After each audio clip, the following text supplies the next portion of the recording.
And I'm going to be going through a few natural remedies tonight. You see, the human body was designed to heal itself, and it'll heal itself if you give it the right conditions. And there's a little book that I often use. It's called The Ministry of Healing. And there's a chapter in there called The Physician, the Healer. And it's not just for the physician. It's actually for all of us, because we should be our own doctors. And it says in there that nature's process of healing and upbuilding is gradual, and the impatient, it seems slow. And it says that when you give the body the right conditions, it will start to heal itself. And something else it says is that we need to have a knowledge of nature's remedial agencies and how to apply them. One of my favourite pages is 127 of this book, and it's in that chapter, The Physician, the Healer. And it says in there that in case of sickness, 3 things should happen. Number 1, the cause should be ascertained. Wrong conditions changed, or unhealthful conditions changed. Wrong habits corrected. And then the 4th one is, then nature is to be assisted in her efforts to expel impurities and re-establish right conditions back in the system. And that's what I'm going to do this evening. I'm going to show you some of those things that you can do to the body to bring about a healing condition in the body. My book at home is heavily graffitied because of all the things that I've underlined in it. And what I love about this book, it looks at healing not just physically, but also mentally and spiritually and emotionally. So it's an excellent book that I'd like to promote. So let's have a look at some of the things that you do to boost that healing in the body. The first thing I'm going to have a look at is the humble onion. Now, the home I'm staying at the moment, the onions are all very little, so we've actually got a whole heap of onions that we're going to use. And I'm going to show you some of the things that you can do with onion. And I'm very thankful to onion. It was the first poultice that I ever did. I was 26. My eldest daughter was 16 months old. Actually, when this happened, I was 25. And she got an earache. And because I've been trained as a nurse, and I was interested in back to nature, being a hippie, but I didn't know what to do when the child was sick. So I went to the doctor. The doctor put Emma on antibiotics because everyone said, don't play with the ears, she'll go deaf. Do you know, we should never make decisions on fear. We should make decisions on fact. So, of course, I thought, I don't want my child to go deaf, so I went to the doctor who put the child on antibiotics because he said she had an ear infection. So within about 24 hours of being on the antibiotic, the earache settled down. The course lasted for 5 days. Within 24 hours of stopping the antibiotics, the earache came back. I didn't know what to do, went back to the doctor. 6 weeks later, 4 courses of antibiotics later, the earache comes back. Now, what's the definition of insanity? To do what you've always done and expect different results, but I didn't know what else to do. I was ignorant, as so many are. So I went back to the doctor. He's writing the 5th course of antibiotics, and I was really challenged. I said to him, 1 question, will my daughter be on antibiotics for the rest of her life? Am I coming to that conclusion? He was challenged by my question. So he said, I'll give you a referral to an ear, nose and throat specialist. I went to the ear, nose and throat specialist. He looked in Emma's ears. He looked in Emma's mouth. He said, the child's teething.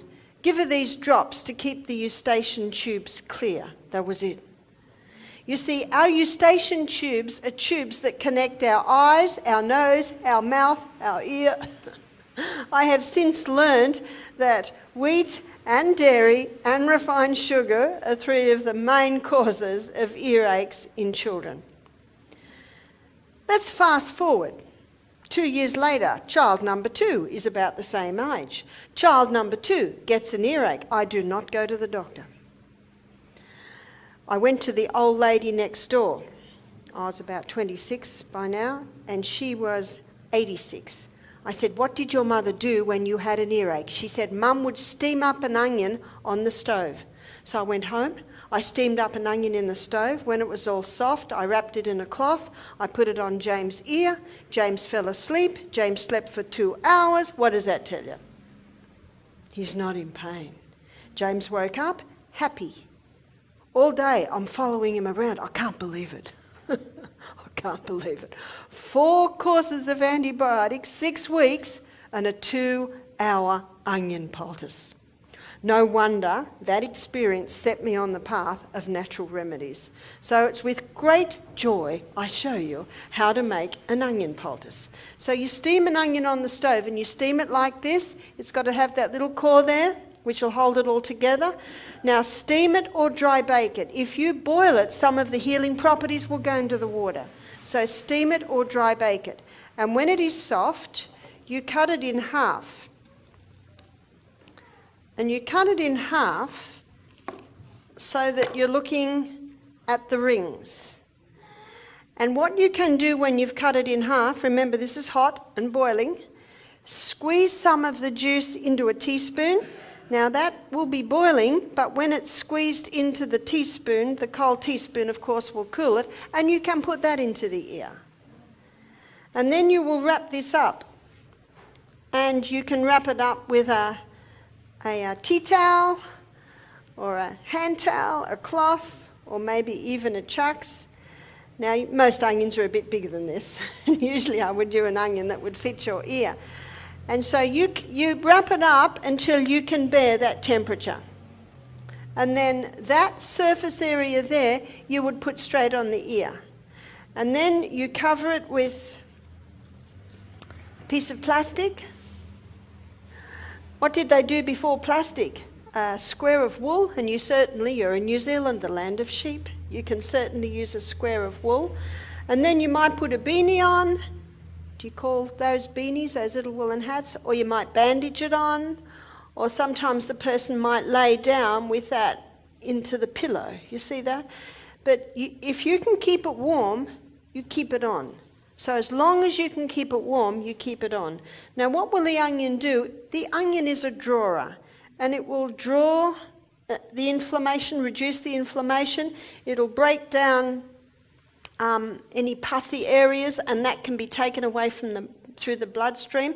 Sometimes it will do just that. It will reduce the swelling, and that will be taken away through the bloodstream, or sometimes the ear will make a hole and the pus will come out through there. Don't worry if that happens, because if the body makes a hole in the ear, it'll easily heal. And how else does the pus get out? Now, if someone pokes a sharp instrument and makes a hole in your eardrum, you're in trouble. But if the body does it, the body knows what to do. You just got to give it the right conditions. How do you know what the right conditions are?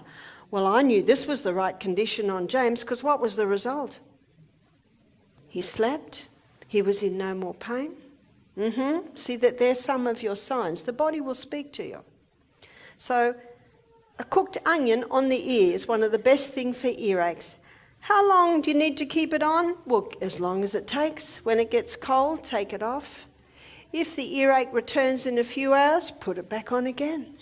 You just keep doing it until the body says enough. In fact, one of our workers, she wore an onion poultice for a week. Every day to come back, so every day she'd go back on. Who are you listening to? The body. And she would get relief. The body's going, that's what I want. After 7 days, no more earache came back. Sometimes we don't know why. This lady eats and lives really well. Maybe something was just coming out from her childhood, or maybe she had a gluten and a dairy intolerance then, and maybe she had a lot of earaches then. You know, sometimes we don't know why. But the body knows why, and it will tell you if this is the right thing to do.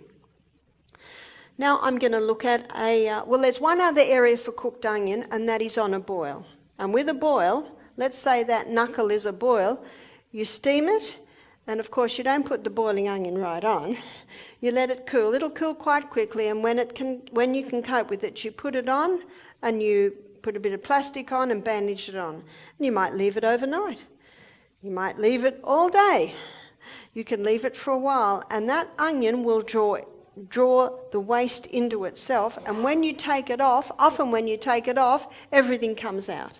It's drawn it all into that area. So it brings relief, because what you've got the heat, which will bring everything to it, and you've also got the drawing, healing properties of the onion. So they're the two places that you can use cooked onion. Now we're going to have a look at raw onion. And often when you cut an onion, what happens? You start crying, is that right? And that's a good illustration of what the onion does. It's very good at clearing all the eustachian tubes. So it's a good time to cut up an onion is when you've got a cold.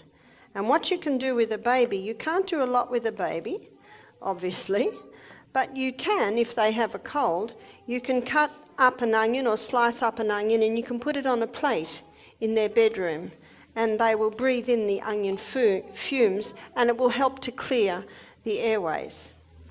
And it's a fairly old remedy that to cut up an onion on a plate will help to take the fumes out of a freshly painted room. Also, if you've got a bad smell in the fridge, obviously you must remove the cause of that bad smell, but if you put a chopped onion on a plate, it can absorb any of the bad fumes that may be lingering after the offending article has been removed from the fridge. So raw onion can be used like that. Now there's another remedy for raw onion, and you might be surprised at this one, and this remedy is for a cough. Let's say someone's got a bad cough, and I'll give you a story to illustrate. I was at my daughter's house in America, and she's got a little 3-year-old boy, and she put him to bed. He had a bit of a cold, and we were listening, and he coughed, and he coughed, and he coughed, and he coughed. And you know what it's like, you just think he'll go to sleep any minute. Half an hour later, he's still coughing. So I said to Emma, get him up and we'll put the onion poultice on his feet. Because up near the face, up near the eyes, it can irritate, so we'll put it on the feet, because the feet are a reflex for the rest of the body. Specifically, the feet are a reflex for the chest, the feet are a reflex for the head, and the feet are a reflex for the abdomen. So what we did was we chopped up the onion, like I'm doing right now, and we got 2 little plastic bags. Now, James is only 3, so little onions is good for a little one.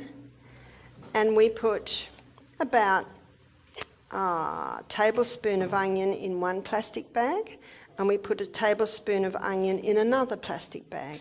And then we put his feet in the plastic bag. So his foot, the bottom of his foot, is sitting on the onion. And then you pull the plastic bag up around his ankle and put a sock on. And then put him back to bed. So what's he got on? He's got his feet in the onion bag, and his feet, the bottom of his feet, where the biggest pores are in the whole body, are sitting on the onion. Now, not one more cough. And he'd been coughing for over half an hour. Not one more cough. Now, I know you're going to be keen to try this one, and it is so simple. Does the onion burn the bottom of the feet? No, it doesn't. And he slept with that on all night, and there was not one cough for the rest of the night. So it's an amazing treatment, so simple and yet so powerful. I had a lady ring me. She was about to be admitted to hospital with pneumonia. She's 23. She said, I don't want to go to hospital. I was admitted a month ago. I was put on strong antibiotics that made me so sick, and it didn't really help. She said, so pneumonia is a pretty bad situation. So I said, come, we'll do what we can. We had a program on, so it was convenient. And I said to her, just a little tip on your way. She had a 5-hour drive. I said, cut up an onion, put half in one plastic bag, half in the other bag. Now, sorry, she didn't have to drive with the onion on her feet. Her boyfriend was driving. And I said, put your feet in those plastic bags and put a sock on. Well, she thought that was pretty strange, but she was willing to do anything. When she got to our health retreat, she was just smiling. She said, I'm in awe. She said, She said it lessened my tightness. She said it seemed to open my bronchioles. This is on the feet. Very simple treatment. Now, she was with us. When she came to us, she was on Ventolin, she was on cortisone drugs, and she was on anti-inflammatories. And we did some hot and cold water fomentations on her lungs, her chest. We'll tell you about that one in a minute. And we put onion on her feet every night, and we got her inhaling peppermint oil. And within the third day, she was off all her medication. She started to walk up the hills with all the other guests, and she had just finished her nursing. And that was a year ago. She's now been 6 months a naturopathic student. She said, I know where I'm going now. So she'll be an excellent naturopath. Now what I'm going to do now is make onion syrup. Now this is one of the best cough syrups that you can make. And it is so easy and everyone loves it, especially when the children aren't used to sugar, which my children weren't. I've put a layer of chopped onion in a jar, and now I'm going to put approximately a teaspoon of honey. This must be good honey, it's very thick. And you know the best honey is thick honey. So that's about a teaspoon of honey. Now another layer of onion, another teaspoon of honey,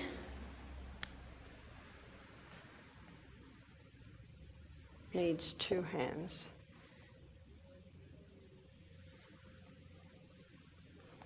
Now by the end of this evening, a syrup should have formed. Can you see what I'm doing there? Now I'm putting another layer of onion. Now, because I don't want to spend another 5 minutes peeling and chopping another onion, this is all I'm going to do, but you certainly can fill your jar. So we'll put an extra dose up on, we'll put maybe 2 teaspoons of honey on the top. And I'm glad we've got this thick honey, because all honey should be like that. Do you know a lot of honey has got glucose syrup in it, which is just sugar water. So whenever honey is thin and runny in the winter, get worried. It's got sugar in it. And my children used to put honey on their porridge, and you know they dig it out like candied honey, but as soon as it goes in the porridge it melts. So can you see that? It's a great illustration because the honey's quite dark. Now that honey's just sitting there with the onion, but in about an hour you'll see a syrup formed. Now this is a cough mixture. And if someone's got a bad cough, they can have a teaspoon of that 3 times a day, or a child could have a half a teaspoon 3 times a day. So if your child's coughing very badly, give them a teaspoon of onion syrup, chop up the onion in 2 plastic bags, wrap it on their feet and put them to bed. They should and you should have a nice sleep that night. So that